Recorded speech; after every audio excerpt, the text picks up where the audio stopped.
Hello, this is Bilal Siddiqui. Welcome to the Khuaabgaah library project.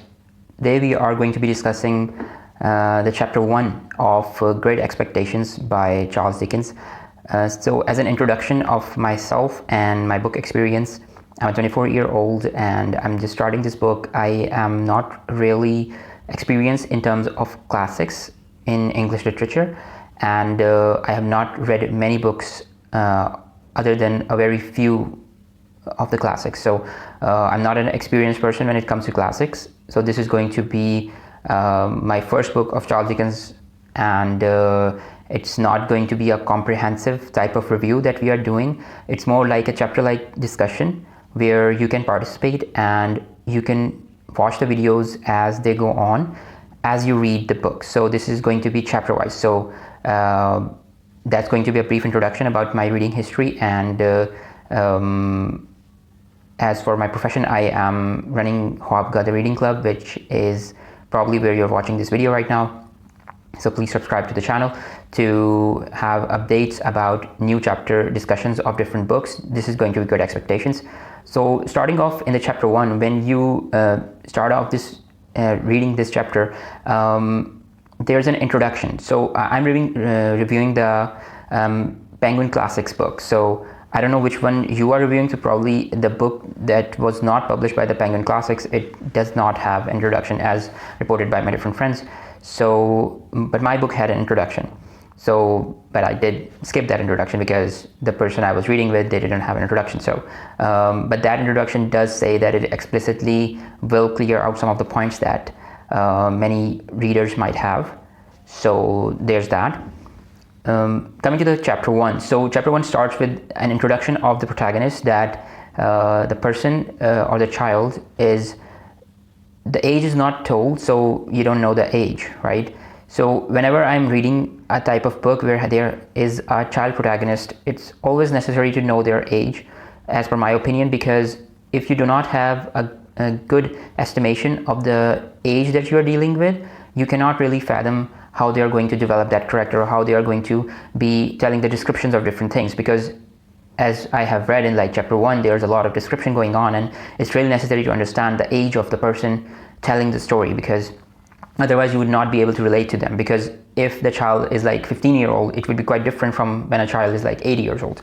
So there was no mention of that as such, but I'm estimating, or I am assuming, that the age of the person who is like narrating the story or is telling the story in the first person, whose name is Pip, is going to be somewhere around 10 years old. So maybe in the later chapters there will be more information about this, but as for my assumption, it is like 10-year-old, because a 10-year-old has some basic understanding of how things work in the world, and he's able to go to the cemetery by himself.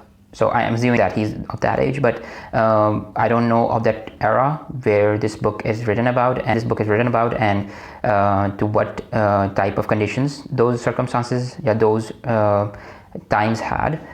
So this boy is like meeting a person who is, so he's basically near the graves of his parents and his brothers and sisters, who all have tragically died due to some reason not really mentioned here.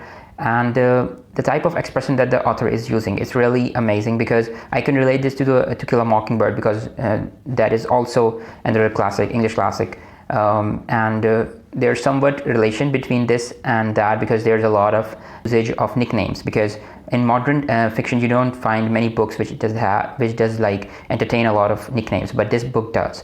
And I'm not really fond of nicknames, especially To Kill a Mockingbird was not a good experience with nicknames, because there were so much of them, and more so because the nicknames do not actually are short versions of the actual name. So it does get sometimes confusing that what is he talking about. But this book, because this first chapter is like only 2 characters, so it's easy to understand that the one is a Pip and the other person did not tell their name, and they are just described as someone who is quite older and quite scary. And there are many nuances in the book. So in this small scene where, like, you must have read about it, a very clear distinction, a very clear message is that the child is of a quite a small age, because he's quite young, so the other person or the old person is trying to get ahead of him and trying to scare him to do some task that he has given him, and he uses something to scare him off which cannot be seen. So he uses a young man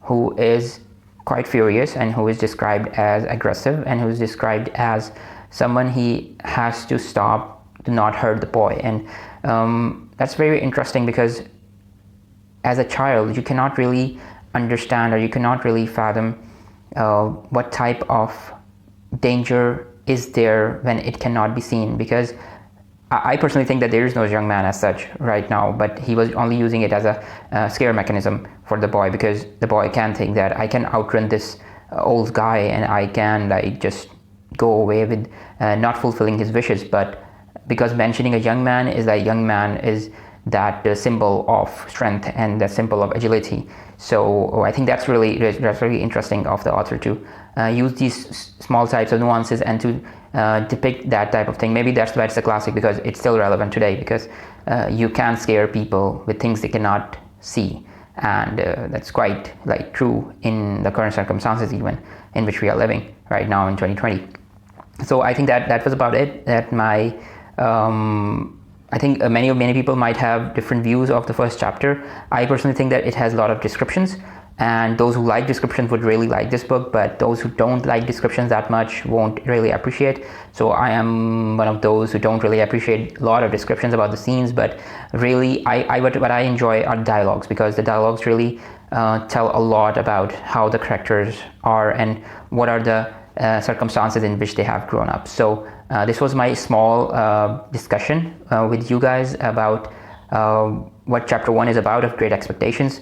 Let me know in the comment section, what do you guys think, and what are the special things that you think in this particular chapter are. And do not spoil the book for me in the comments, because that's going to be unfair to me, because I do want to get the full experience of the book. I have not read any summary, any sort of thing. I do not know anything about this book, so I'm just reading along the way. I just know this fact that this is a classic book, and there are many different type of reviews on this book, and there are many summaries, and there are many type of lessons that you can learn from this book. So I'm hoping to learn a lot from this book. Let me know what you think. Thank you for listening. Goodbye.